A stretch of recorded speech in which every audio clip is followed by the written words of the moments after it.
السلام علیکم ورحمۃ اللہ وبرکاتہ۔ رب اشرح لی صدری ویسر لی امری واحلل عقدۃ من لسانی یفقہوا قولی۔ اللہم فقہنا فی الدین، اللہم انی اسألک علما نافعا وعملا متقبلا ورزقا طیبا۔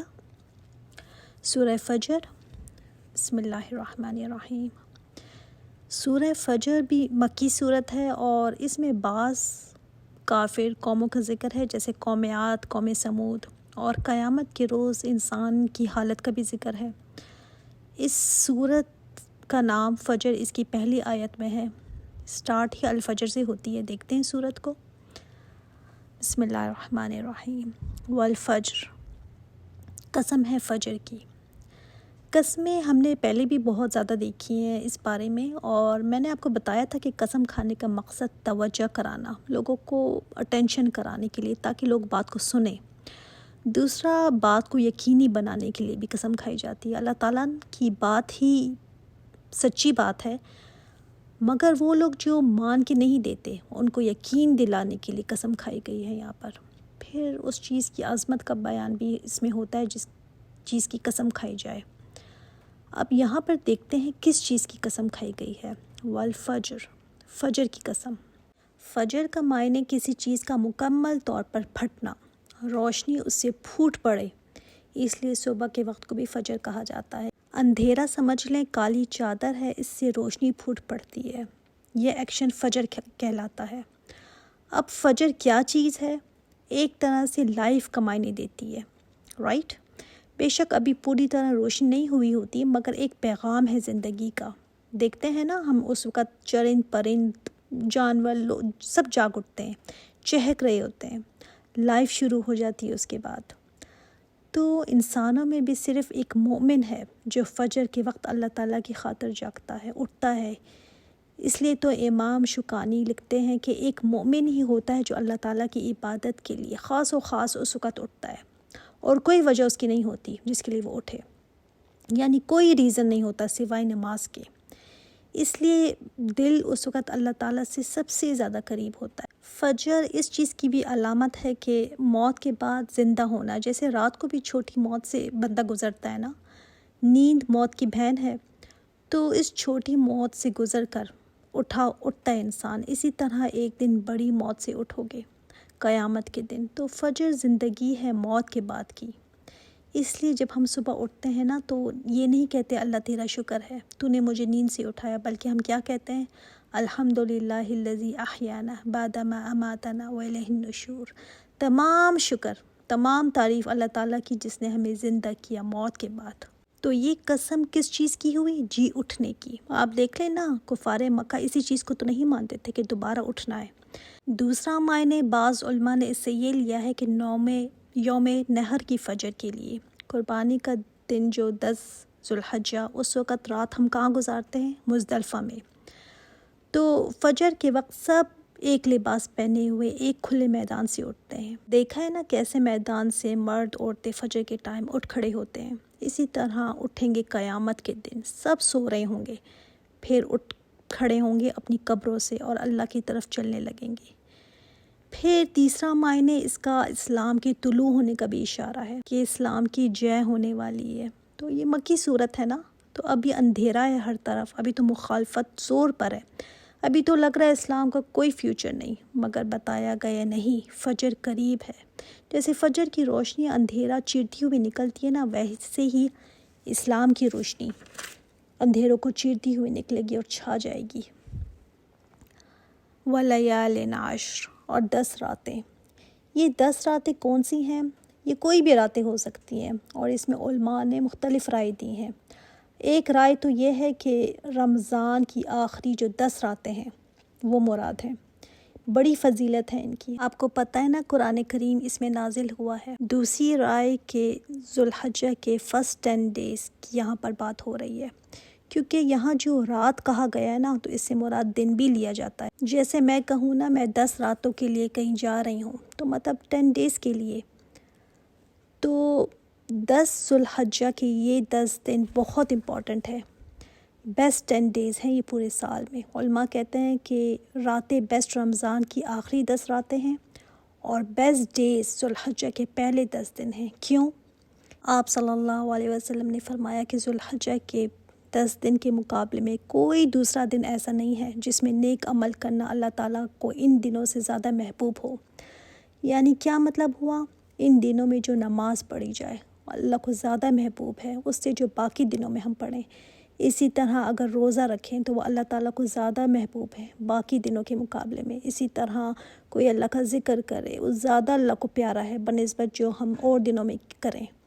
یعنی پورے سال میں کسی دن بھی کر لیں وہ اتنا محبوب نہیں اللہ تعالیٰ کے ہاں جتنا ان 10 دنوں میں نیکی کرنا محبوب ہے۔ کوئی بھی نیکی ہو، اتنی فضیلت ہے اس 10 دنوں میں۔ اس صحابہ نے عرض کیا یا رسول اللہ کے راستے میں کوئی جہاد کرے ان دنوں کے علاوہ تو جہاد تو بہت نیکی کا کام ہے، تو جہاد سے بھی زیادہ ان دنوں کا عمل اللہ تعالیٰ کو محبوب ہے کیا؟ آپ صلی اللہ علیہ وسلم نے فرمایا اللہ کی راہ میں جہاد کرنا بھی اتنا بڑا عمل نہیں جتنا ان دنوں میں نیکی کرنا بڑا عمل ہے، سوائے اس کے جو اپنی جان اور مال لے کر نکلے اور پھر کسی چیز کے ساتھ نہ لوٹے۔ مطلب اس راستے میں جان بھی چلی جائے اور مال بھی چلا جائے، کچھ بھی نہ رہے، تب وہ برابر ہو سکتا ہے اس کے۔ تو سوچیں کتنی عظمت والے دن ہیں نا ذوالحجہ کے یہ 10 دن۔ والشفع والوتر، اور قسم ہے جفت کی اور طاق کی۔ شفع کہتے ہیں ایون کو اور وتر کہتے ہیں آٹھ کو، اس لیے کہ وتر کی نماز بھی ہم پڑھتے ہیں نا، 1 3 5 7 9 یہ وتر کی نماز ہے۔ تو کیا مراد؟ ایک شفع کی قسم کھائی گئی اور دوسری وتر کی۔ اللہ تعالیٰ کی جو ساری مخلوق ہے وہ آڈ ہے کہ ایون ہے نا، اس لیے کہ پیئرز میں ہے، ساری مخلوق جوڑوں میں ہے، کہیں مذکر مؤنث کا جوڑا، کہیں اگر ایسے جوڑا نہیں بنتا تو دن رات کا جوڑا ہے، حق و باطل کا جوڑا ہے، سورج چاند کا جوڑا ہے۔ تو جوڑے کے اندر اللہ تعالیٰ نے ہر چیز کو پیدا کیا ہے۔ تو شفع کی قسم جب کھائی گئی تو ساری مخلوق کی قسم کھائی گئی، اور وتر اللہ تعالیٰ کی ذات ہے کیونکہ وہ اکیلا ہے، کوئی اس کا جوڑ نہیں، اللہ تعالیٰ کی قسم اور مخلوق کی قسم۔ دوسرا معنی شفع کے جو ہیں وہ اس سے مراد لیا جاتا ہے تمام دن اور رات ہیں، کیونکہ دن رات بھی جوڑے میں ہے، ہر رات آتی ہے پھر اس کے بعد اس کا دن آتا ہے، پھر رات آتی ہے پھر اس کا دن آتا ہے، مگر ایک دن ایسا آئے گا جس کی کوئی رات نہیں ہے اور وہ قیامت کا دن ہے۔ واللیل اذا یسر، اور رات کی جب وہ گزرتی ہے، یسر سیر سے ہے نا، یعنی چلنے لگتی ہے، رات ختم ہونے کی بات نہیں کی گئی، یہاں چلنے کی بات کی گئی، یعنی جب رخصت ہو رہی ہوتی ہے، جا رہی ہوتی ہے، وہ وقت کون سا ہوتا ہے؟ جب رات جا رہی ہوتی ہے، رات کا سب سے آخری پہر ہوتا ہے نا، جب بالکل رات کا بالکل اینڈ ہوتا ہے، جب بالکل ایک تہائی حصہ ہوتا ہے، یہ بھی کتنا فضیلت والا ہوتا ہے نا، اس میں دعائیں قبول ہوتی ہیں۔ اللہ تعالیٰ نزول فرماتے ہیں آسمان دنیا پر اور پوچھتے ہیں کوئی ہے جو مجھ سے مانگنے والا ہو، کوئی ہے جو مجھ سے دعا کرے تو میں اس کی دعا قبول کروں۔ بہت فضیلت والا ٹائم ہوتا ہے یہ۔ تو یہ سارے ہی فضیلت والے وقت ہیں، فجر کا، پھر لیال عشر کا، پھر رات جب وہ جا رہی ہوتی ہے، تو اللہ تعالیٰ نے یہ قسمیں کھا کر بتایا۔ ایک تو یہ بات سمجھ آتی ہے کہ دیکھو جب تم سفر کرتے ہو نا، جب تم جاتے ہو تمہارا اس پر زور ہوتا ہے، لیکن تمہارا ٹائم کے اوپر زور نہیں ہوتا۔ جب تم اپنا کوئی پلان بناتے ہو تو اس پر تو تمہارا زور ہوتا ہے، لیکن ٹائم کے اوپر تمہارا کنٹرول نہیں ہے، رات اور دن پر تمہارا زور نہیں ہے۔ اللہ تعالیٰ ٹائم پر زور رکھتا ہے، دن اور رات کو چلاتا ہے، وہ رات کو حکم دیتا ہے تو وہ چلتی ہے۔ یہ بھی اللہ تعالیٰ کی بہت بڑی قدرت ہے، اس میں انسان کا ذرا سا کوئی بھی بس نہیں ہے۔ اور رات جب ختم ہو رہی ہوتی ہے تو یہ اس چیز کی طرف اشارہ ہے کہ دنیا بھی اپنے اختتام پر ہے، دنیا بہت تیزی سے ختم ہونے کی طرف ہے۔ پھر اس کے بعد اللہ تعالیٰ نے فرمایا حل فی ذالک قسم لذی حجر، یقیناً اس میں بہت بڑی قسم ہے صاحب عقل کے لیے۔ دیکھیں قسمیں یہ کھا کر یہ نہیں بتایا گیا کہ کس چیز پر قسمیں کھائی گئی ہیں، انڈرسٹوڈ ہے نا، قسمیں بتاتی ہیں جیسے فجر نکلتی ہے ایسے ہی قیامت کا دن آنے والا ہے، اسی طرح حج بھی انسانوں کو ریمائنڈ کراتا ہے قیامت کے دن کا۔ اور اللہ تعالیٰ کی ذات وہ ہے جو ساری مخلوق کو پھر زندہ کرے گی، اور دن اور رات سفر کر رہے ہیں، اسی طرح دنیا سفر کر رہی ہے، اور ایک دن یہ ختم ہونے والا ہے، سب کا سب ایک ہستی ہے جو یہ سب ختم کرنے والی ہے۔ یہ سب باتیں کنکلوڈ کر کے کہا گیا کیا یہ انف قسم نہیں ہے عقل والوں کے لیے؟ ہجر کہا جاتا ہے، ویسے تو ہجر کہتے ہیں پتھر کو. پتھر اگر راستے میں پڑا ہو نا تو انسان کا راستہ روک لیتا ہے. تو عقل کو ہجر اس لیے کہا گیا کہ عقل بھی غلط راستے پر جانے سے انسان کو روکتی ہے. عقل والا ہی ہے جس کی عقل انسان کو روک دے غلط راستے سے، وہی عقل کہلاتی ہے. وہ تو بے وقوف ہی ہوا پھر جو غلط راستے پر چلے اور اس کی عقل اس کو منع نہ کرے. تو ڈیپتھ ہے اس میں بہت زیادہ. اگر تم ان قسموں کی ڈیپتھ کو سمجھ جاؤ تو تم عقل والے ہو. جیسے میں اگر کہوں کہ یہ میرا گھر ہے، میں اس میں رہتی ہوں، اس گھر کے کام میں کرتی ہوں، اس گھر کی جو چیزیں ہیں وہ بھی میری ہیں، پھر میں پیپرز لا کر پروف کر دوں کہ یہ میرا گھر ہے، تو کیا یہ انف پروف نہیں ہے؟ کیا اس کے بعد کوئی اور ثبوت چاہیے؟ اسی طرح اللہ تعالیٰ نے یہاں پر تصویر دکھائی ہے. اللہ تعالیٰ نے والفجر کی، ولیال عشر کی، والشفع والوتر کی، واللیل اذا یسر یہ کہہ کر فرمایا. کیا یہ انف قسمیں نہیں ہیں عقل والوں کے لیے؟ اس کے بعد بھی تمہیں کچھ اور پروف چاہیے کہ قیامت آئے گی؟ کیا اس کے بعد تمہیں پروف چاہیے کہ سرکشی کرنے والوں کا انجام کیا ہوگا؟ کیا تمہیں پروف چاہیے کہ اللہ تعالیٰ پکڑنے والا ہے؟ کیا انف پروف نہیں مل گئے تمہیں؟ پھر آگے جو آیات آ رہی ہیں اللہ تعالیٰ چاہ رہے ہیں اس کی طرف توجہ دلائی جائے. الم تر کیف فعل ربک بعاد، کیا آپ نے نہیں دیکھا کیا سلوک کیا آپ کے رب نے عاد کے ساتھ؟ یہ جو الم ترا آیا نا، تو ترا میں ضروری نہیں کہ آنکھوں سے ہی دیکھا ہو. جیسے ہم کہتے ہیں نا دیکھا نہیں پھر اس کا انجام کیا ہوا، دیکھا نہیں اس کے ساتھ ہوا کیا تھا. اب ضروری نہیں کہ دیکھا ہی ہو اس کو، لیکن ان کی باتیں سن کر بھی انسان کہتا ہے دیکھا نہیں ہوا کیا تھا. تو یہ وہ ترا ہے.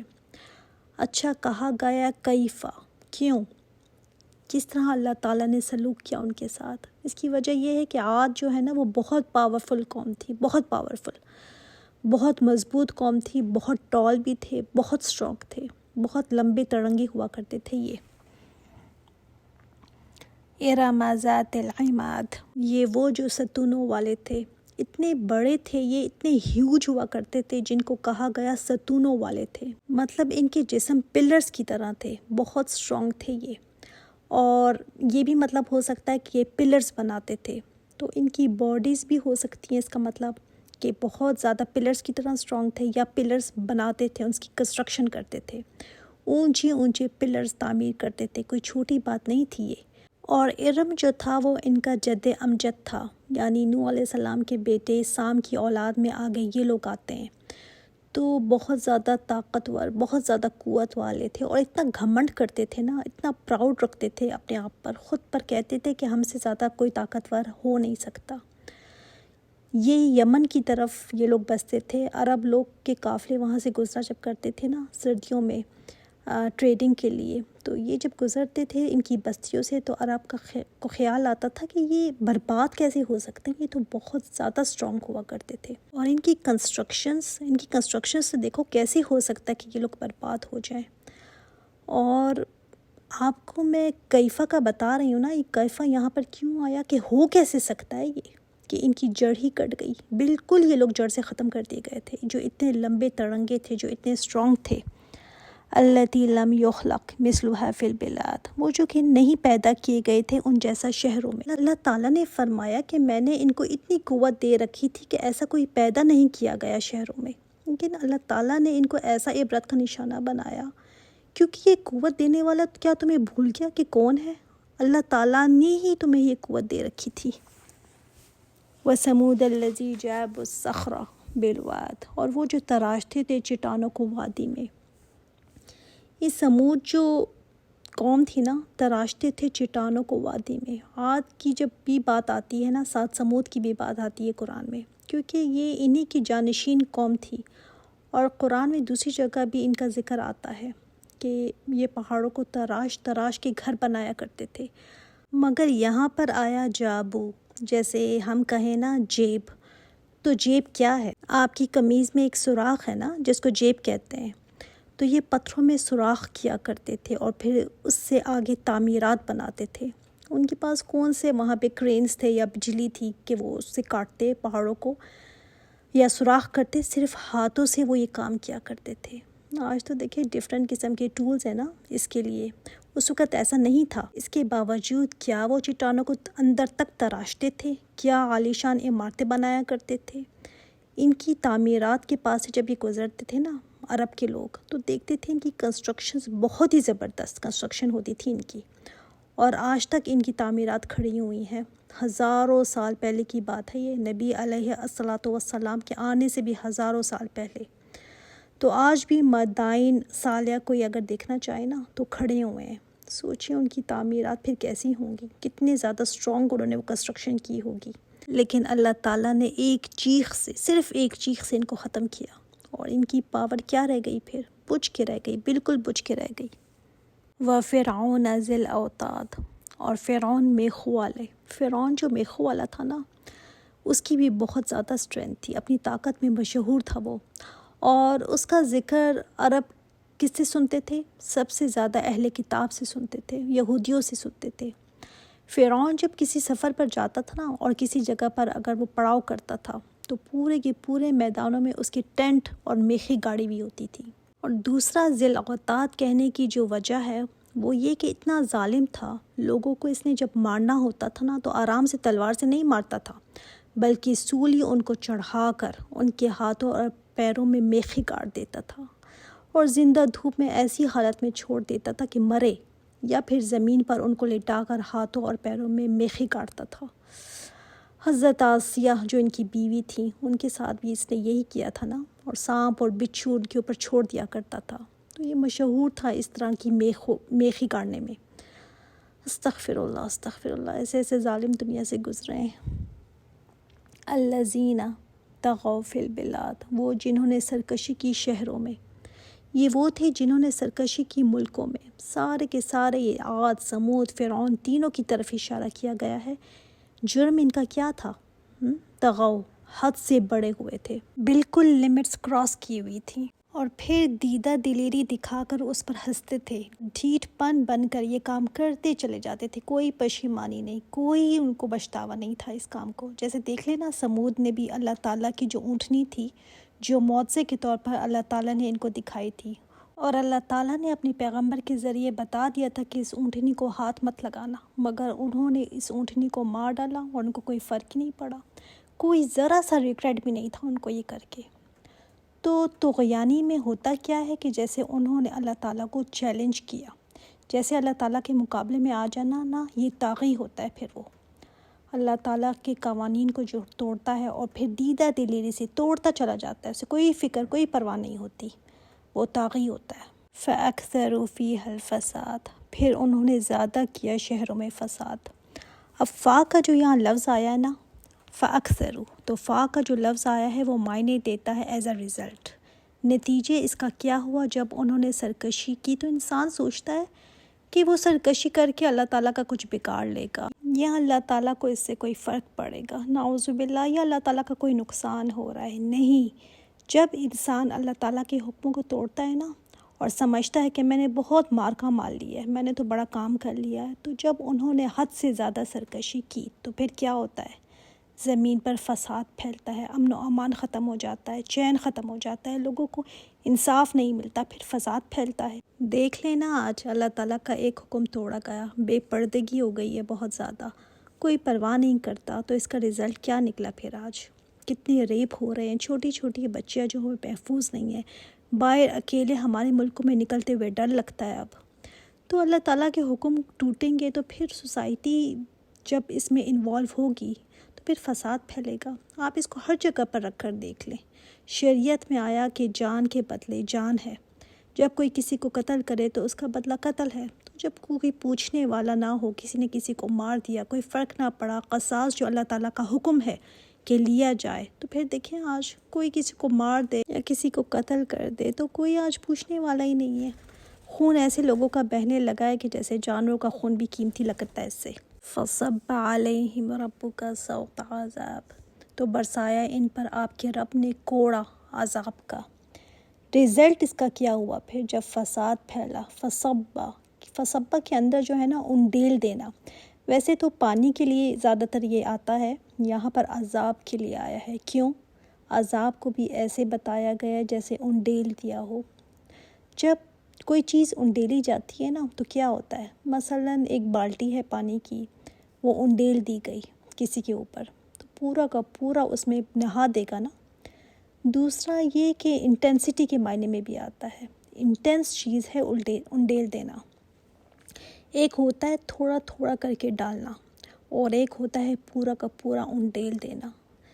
تیسری چیز کہ اس میں تیزی ہوگی۔ اب سوچیں نا، عذاب کے لیے یہ کہا گیا فَصَبَّ عَلَيْهِمْ، انڈیل دیا ان پر ربک، تیرے رب نے، صوت عذاب، کوڑوں کا عذاب، عذاب کا کوڑا ان پر انڈیل دیا گیا۔ پھر ان کا حال کیا ہوگا؟ اور یہ تو دنیا کا ایک کوڑا ہے، آخرت میں تو اور کیسے کیسے عذاب ہیں۔ اور یہ جو سوتا کا آیا ہے نا لفظ، کوڑا، بہت ہی تکلیف دہ چیز ہے یہ، کیونکہ کوڑا جو ہے نا انسان کی اسکن کو ادھیڑ دیتا ہے۔ تو عذاب کا کوڑے سے بتایا گیا کہ انتہائی دردناک عذاب آیا تھا ان پر۔ اور دیکھیں نا، یہ نہیں کہا گیا کہ اللہ تعالیٰ نے ان پر کوڑا برسایا، بلکہ کہا گیا ربک، آپ کے رب نے۔ اور یہ آپ صلی اللہ علیہ وسلم کو کہا گیا کہ آپ کے رب نے، تو کتنی بڑی تسلی ہے نا آپ صلی اللہ علیہ وسلم کے لیے کہ بے فکر نہ کریں، آپ بے فکر ہو جائیں۔ کیا انجام ہوتا ہے پھر ایسوں کا جو مان کے ہی نہیں دیتے۔